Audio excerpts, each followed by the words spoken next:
Bruchim Haboim. Welcome to our overview of Masechta Bava Basra.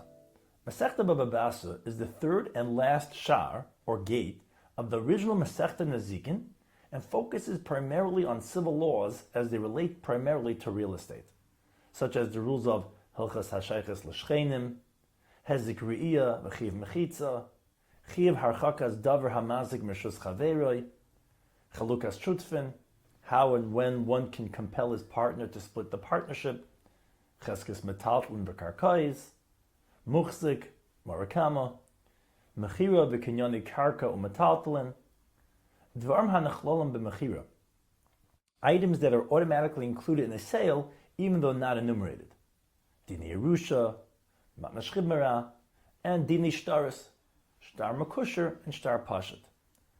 Our Masechta begins by discussing the laws of Hezek Re'iyah, damages one causes by seeing, or being able to look into his neighbor's private property. Hashutfin shirotzu lasas mechitza b'chatzer, bainin es hakaisel b'amtza. When two people living in a shared courtyard decide to divide the courtyard, each partner has a right to privacy within his half of the property, and therefore can force his former partner to build an appropriate mechitza or wall b'shutfis, a wall 4 amas high, which is tall enough to keep prying eyes from looking in. The Mishnah teaches, Hashutafin shirotzu lasas mechitza b'chatzer. If partners wish to divide their courtyard, bainin es hakaisel b'emtza, they are to build a wall together at the edge of their properties, with each providing half of the land and half of the material needed for the mechitza.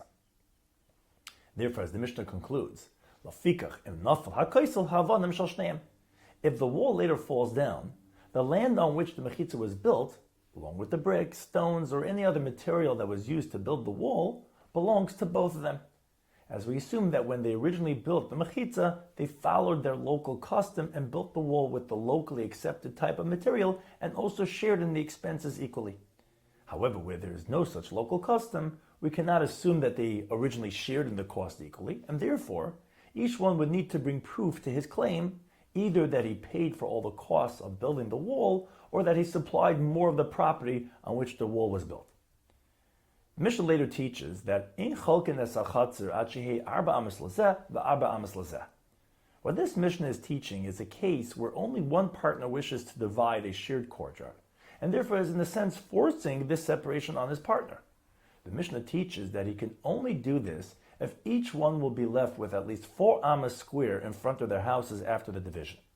And Rav Asi adds, Amr Basi, Amr Rabbi Yechanan, Arba amas she'amr chutz mishal pesachim, that besides dividing the courtyard equally, each house gets, or is allotted, another 4 amas in front of each door that opens from his house into the courtyard, lefarik masayim al chamayr, so that he has enough space to unload his animals alongside the entrance to his home. So in essence, if he has more entrances to his home than his partner, he will receive a larger portion of the divided courtyard. However, when it comes to dividing clothing or structures, it can only be divided when kol she'ilu yicholik yishar shmoyolav yesh bechaluka. After it's divided, each half retains its original name, and sheiro chelik shekolechem hem l'tashmishay. Each part retains its original function and purpose. The second parak discusses the concept of chiyav harchakas davar hamazik meshus chaverei, distancing any activity or item that might damage the property of his neighbor. Even when one is doing a permitted act within his own property, he must nevertheless take into account that if he goes too close to the edge of his property, it can have a negative effect and cause harm to his neighbor. The Mishnah begins by teaching that le'achper adam bar samach lebar shel chaveroi elam ken hirchik mekos chaveroi shalish tvachim v'sad besid. A person may not dig a pit in his own property, a ditch that he intends to store water in, if it is directly opposite his neighbor's pit, unless he distances his bar at least 3 tvachim from the edge of his property. And the same can be said for his friend's bar, so that at the end of the day, there will be a space of 6 tvachim between the 2 bars. Plus, the Mishnah adds, besad besid, he must also coat the inside of the bar with lime as an added measure of protection. Throughout this second parak, the Gemara goes on to teach how different distances are required for numerous actions and scenarios, such as storing heat-producing items such as gefes, olive pulp, zevel, manure, melech, salt, and slayim, flintstones, close to the wall of his neighbor. The Gemara also discusses how much care needs to be taken when installing an oven in a house where another person lives above him, and also how much space a person must leave when planting trees, and not just from a neighbor's property, but also from the edge of a city, as the Mishnah teaches. In the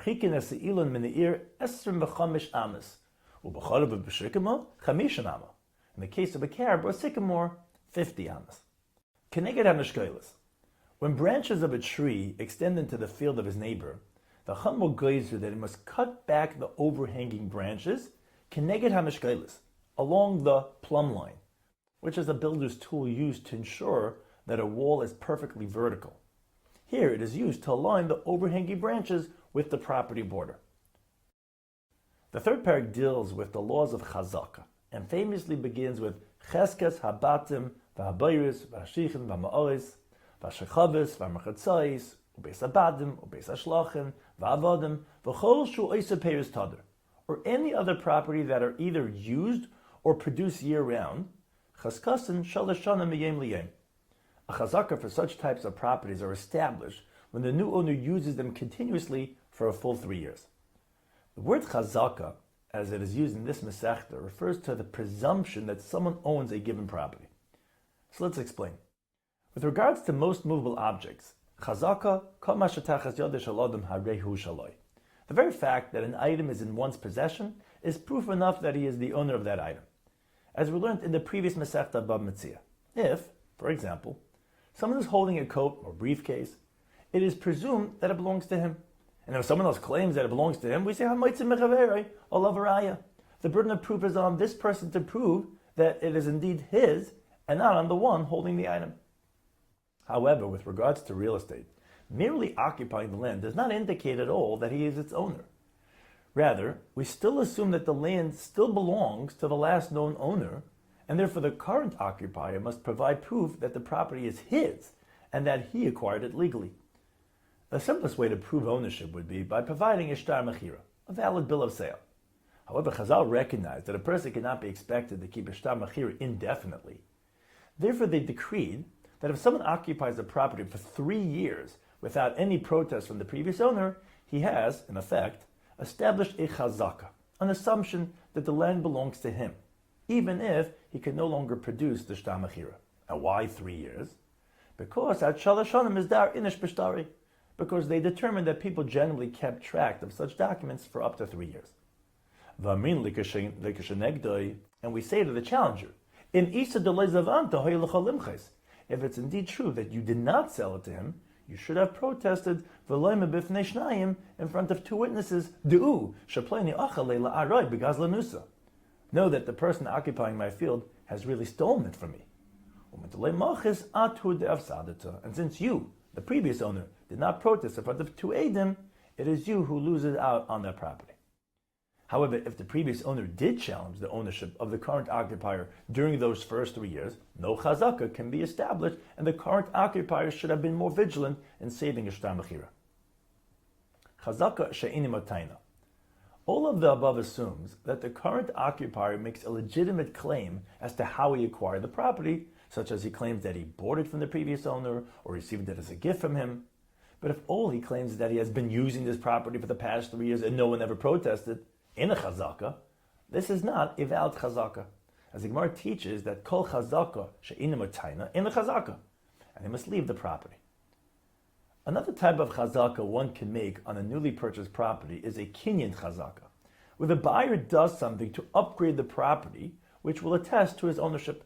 As the Mishnah says, Nol v'godar uparetz kolshu hariz chazaka. The advantage of this type of chazaka is that it takes effect immediately and doesn't require 3 years to establish a chazaka. Toinen l'lekeach. We advance a claim on behalf of a buyer. If someone bought a property that seemingly had a violation attached to it, for instance, it had a balcony extending over and into the Rishus Harab, but since it's very possible that the previous owner had permission to do so, it's just that the new owner doesn't know, Bezdin will at times make a claim on the buyer's behalf and allow the supposed violation to stand by arguing that the previous owner must have gotten permission to build it and acted properly, and it's not a violation. Dvarm hanechlolim b'mechira.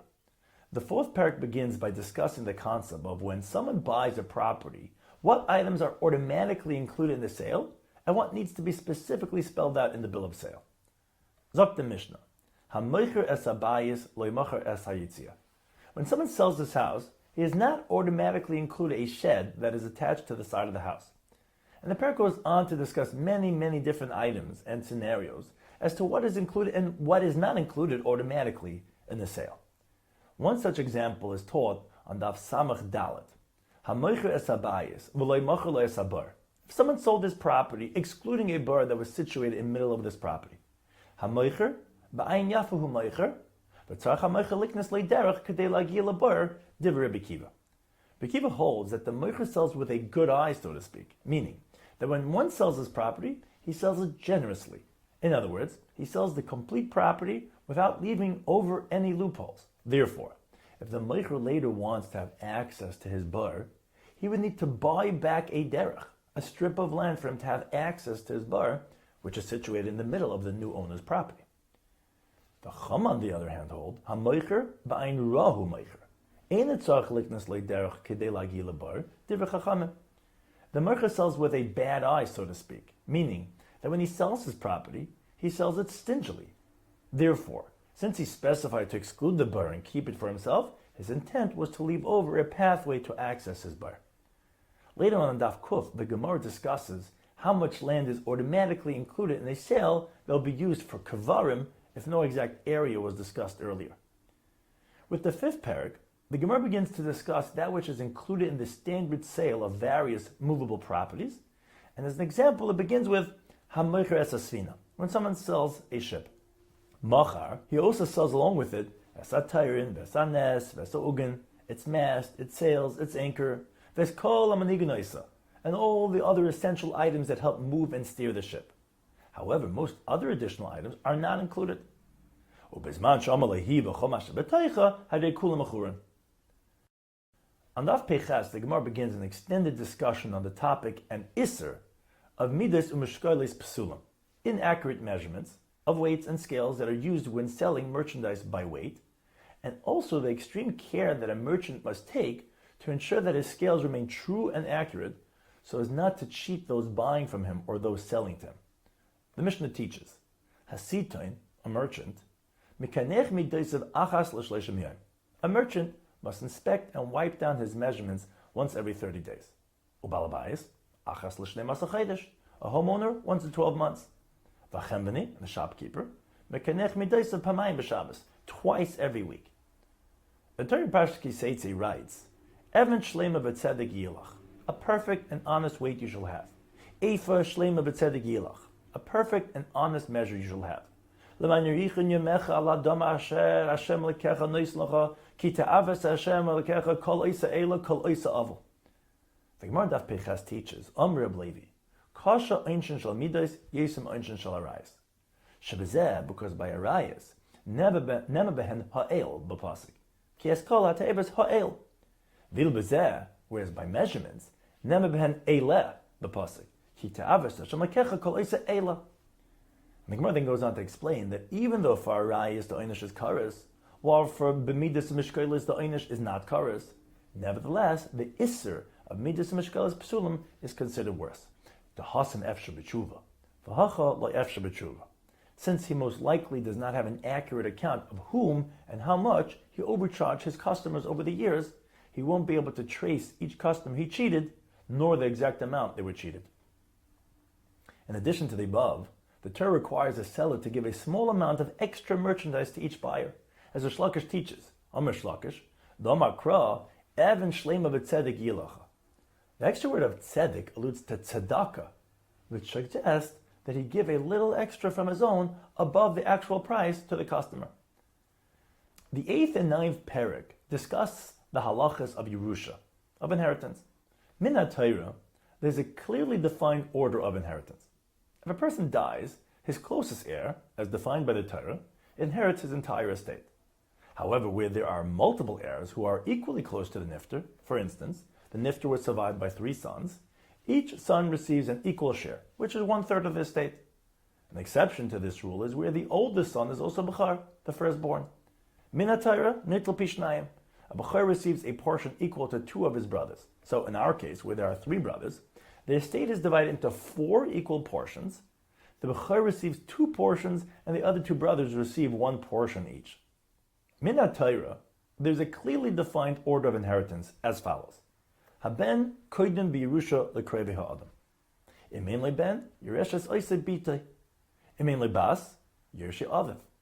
Imein le'av, Yereshe achiv. Oyach oisei imein le'ach. V'mein le'ach, oyach ois.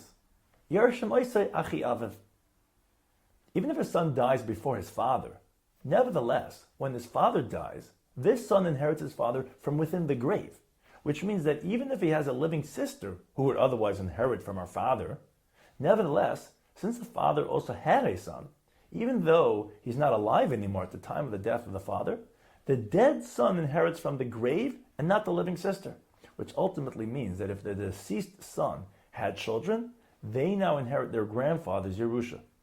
However, if the dead son had no descendants, then his sister would inherit from their father. Mishpachas ha'av v'le mishpachas ha'em. Only family that is related through the father inherits. Therefore, siblings or relatives through the mother only do not inherit. If a person wishes to distribute his inheritance different from the order dictated al pi Torah, the Mishnah teaches, Ha'omer ish pleinu b'ni b'char lo yitol pishnayim. Ish pleinu b'ni lo yorashem achav. Lo amaklum. Shahamasna masha kas b'Torah in devar kayamin. His wish does not take effect because he is masna masha kas b'Torah, making a stipulation that is contrary to what is written in the Torah. Matna shchiv mera. However, what he could do is, as the Mishnah teaches, hamachalak nechasav labanav al piv. If one wishes, he can give away his properties as gifts while he's still alive and of sound mind. And if he's considered shchimera, seriously ill, then no kinyan would need to be made, because shchimera dvarv kiksum u'k'mesrum dami, ve'en etzarach kinyan. Dinei shtaris, shtar pashut, shtar bakusher, a simple shtar, and a tied shtar. The last and final parak of Masechta Bava Basra discusses the laws of shtaris, legal documents, referred to throughout this parak as get, and the 2 ways that such documents are to be written. Zok the Mishnah, get pashut edav mitoichai, umakusher edav ma'achayrav. The Mishnah teaches that while a get pashut, a standard simple document, must be signed by the witnesses on the face of the document, as is the standard practice, a get makusher, a tied document, is signed by the witnesses on its back. So what is a get makusher? When was it used and how is it tied or constructed? In preparing a get makusher, the sefer writes the first line, leaves the next line blank, and then folds the written line over the blank line and sews the fold closed. He then writes the second line, leaves the next line blank, once again sews that fold closed. This process is repeated 3 or more times so that the top part of the document resembles a fan. The remainder of the shtar's text is then written in the normal way without leaving any blank lines. However, the witnesses sign on the back of the document, with one witness signing on the back of each fold. The Tikn Rabbana get makusher, and as the Rav explains, that the Chacham designed the get makusher mishum kahanim kapdonim, sheikaisim get pisam l'nishtaseyim, because of kahanim who would seek to divorce their wives in a fit of rage, umischartim, and then later after calming down would regret it, but it would be too late, as kahanim cannot remarry a divorced wife. V'skin get makusher she'ein noich likasa meheira shema b'toich kach yispayis. Chacham therefore instituted that their get should be written as a get makusher, which takes more time and is more difficult to prepare, thereby giving the kain more time to reconsider. In closing, the Mishnah on Daf Samach teaches that lo yiftach adam l'chatzer hashutfen pesach keneged pesach v'chaloin keneged chaloin. One should not build a door or window directly opposite his neighbor's door or window. This was a hallmark of the Bnei Yisrael in the Midbar, as we see in Parashas Balak. The V'yisa Bilam es Eina v'yaretz Yisrael sheichen l'shvatav. Bilam was about to curse Klal Yisrael when he noticed how the Yidden were sheichen l'shvatav, how their dwellings, their tents were laid out in such a way so that one cannot easily look into his neighbor's tent. So now, instead of cursing them as he was planning to do, he was inspired to bless them, saying, Ma toivu ohelecha Yaakov. And as Rashi explains,